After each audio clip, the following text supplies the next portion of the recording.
Hello दोस्तों, संख्या पद्धति यानी नंबर सिस्टम्स के इस वीडियो में आपका स्वागत है। आज हम परिमेय तथा अपरिमेय संख्याओं के दशमलव प्रसार से संबंधित कुछ तथ्यों पर चर्चा करेंगे। चलिए शुरू करते हैं एक प्रश्न से। 1/19 को दशमलव रूप में दर्शाइए।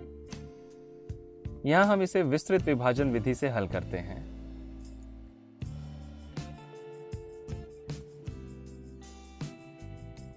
दोस्तों, आप भागफल को देखिए।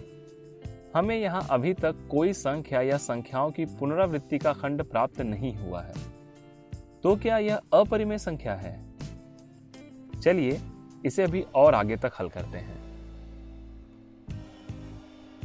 अब भागफल को ध्यान से देखिए।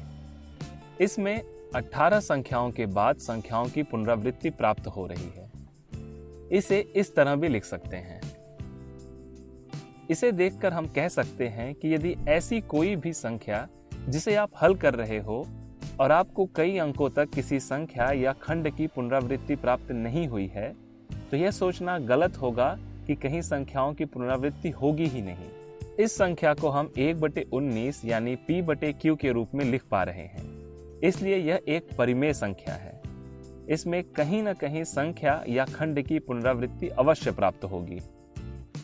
सभी भिन्न परिमेय संख्याएं होते हैं। दोस्तों, क्या यह कथन सही है? इस प्रश्न का जवाब सोचने के लिए आप वीडियो को पॉज भी कर सकते हैं। π/2 एक भिन्न है। चूंकि पाई एक अपरिमेय संख्या है, तो उसका भिन्न भी एक अपरिमेय संख्या ही होगा।